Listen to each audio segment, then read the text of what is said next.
In 1951, a 19-year-old named Leonard Croft shipped out to Korea. He carried an M1 Garand and a field maintenance kit that weighed almost nothing. Black tea bags, kerosene mineral oil, 3 products from the supply depot. That was the United States Army's gun care system before the gun care industry existed. Leonard used that kit through 14 months of combat in conditions that would destroy every specialty product on the shelf at any sporting goods store today. Mud monsoon, rain snow, sub-zero temperatures, jungle humidity. The rifle ran because the system was built for those conditions, not for a display shelf in a gun store. I tracked down Leonard Croft last fall. He is 91 years old and lives in rural Alabama. He has not bought a commercial gun care product in 70 years, not one bottle of Rem Oil, not one can of Break Free. He still uses the same 3-product system the Army taught him in 1951. He does not use tea bags anymore. He switched to oak galls from his property decades ago. Higher concentration of tannic acid. He said, better result on the same budget. Before I tell you what Leonard's system looks like in practice, I want to give you the context for how the gun care industry was born, because the timing matters. In 1953, the U.S. military discontinued corrosive primers and standard ammunition. Corrosive primers left salt deposits that had to be flushed with water after every session.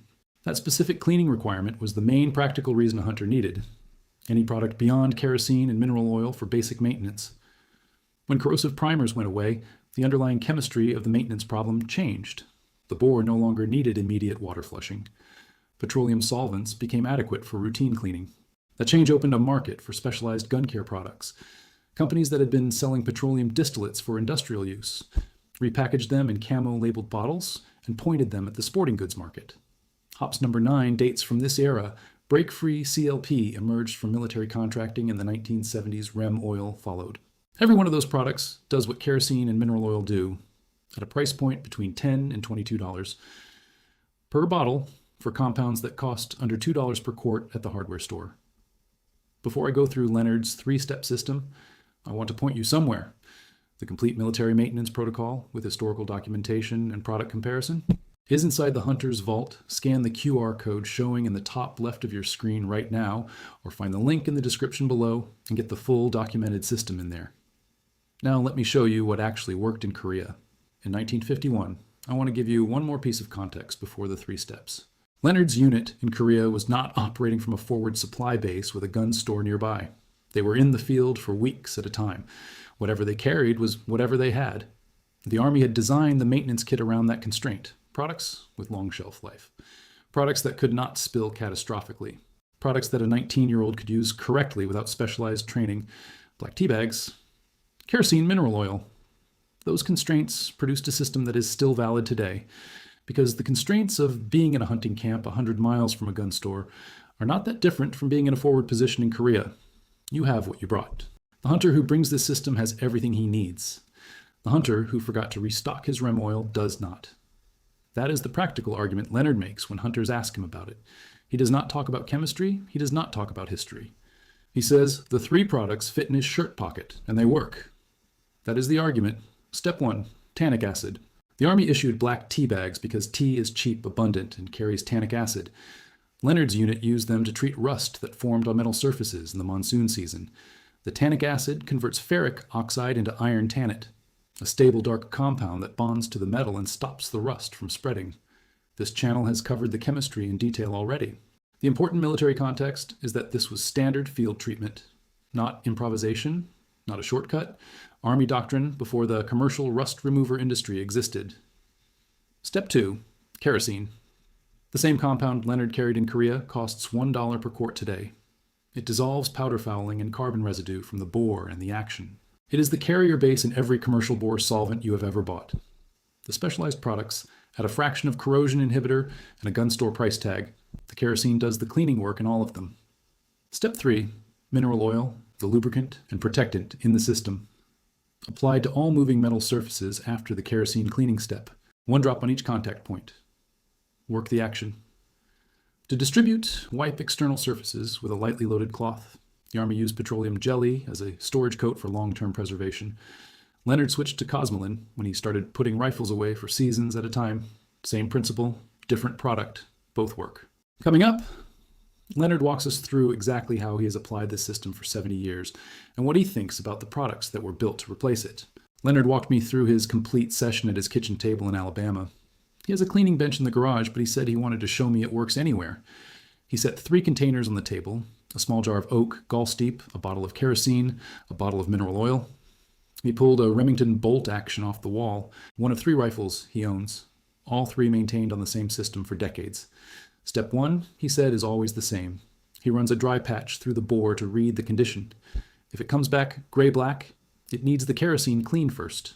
If it comes back pale, he goes straight to the mineral oil. For this demonstration, the rifle had not been fired recently. Dry patch came back pale.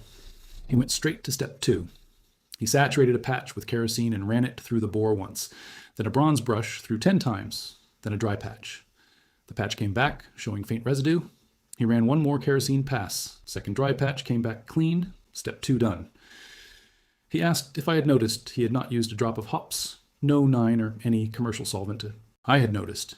He said he has not opened a commercial solvent bottle since 1951 because he never needed to.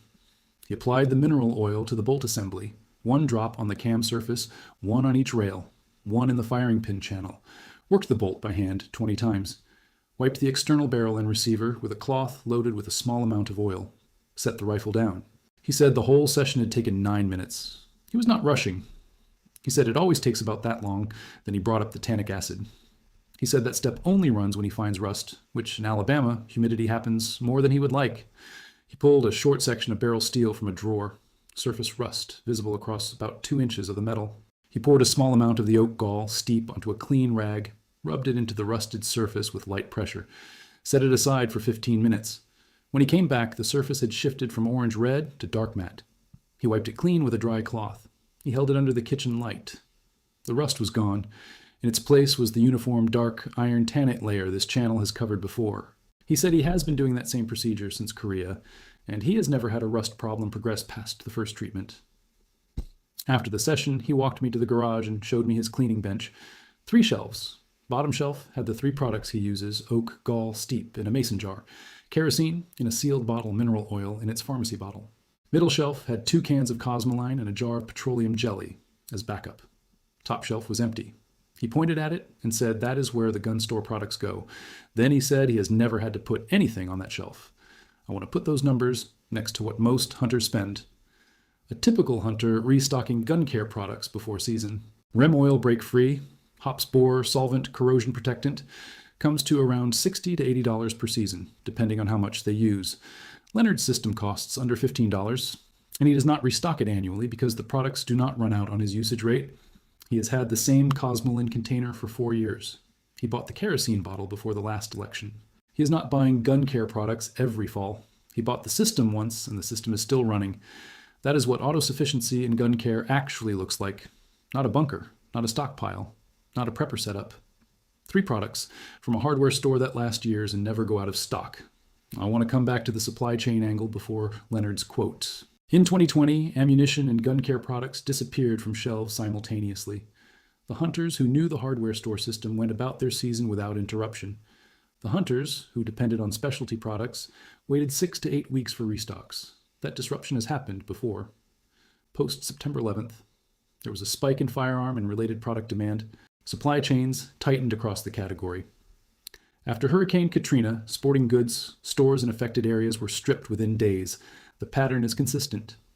When demand for firearms rises, demand for gun care products rises with it. And the specialty products on the gun counter shelf go first. The kerosene and mineral oil in the hardware store aisle do not, because nobody associates them with firearm maintenance until this channel tells them. I asked Leonard what he thinks when he sees the gun care aisle at a sporting goods store. He was quiet for a moment. He said he thinks about all the money hunters spend on products that do what 3 things from the hardware store have always done. Then he said something I have been thinking about since I left Alabama. He said the industry did not invent the solution. It just invented a way to charge for it. Before the industry existed, the solution was already there. It still is. The complete military system with exact protocols, quantities, and storage guide, built before the industry existed and still working today, is inside the hunter's vault. Scan the QR code showing in the top left of the screen right now, or hit the link in the description below. If your rifle maintenance depends on a product that can go out of stock, this is how you fix that permanently. $5, 1 hardware store. This weekend, go get it right now while you're watching. And before you close out, hit subscribe, because Leonard agreed to come back on camera. And what he has in his gun, safe from 1953, is something you have never seen.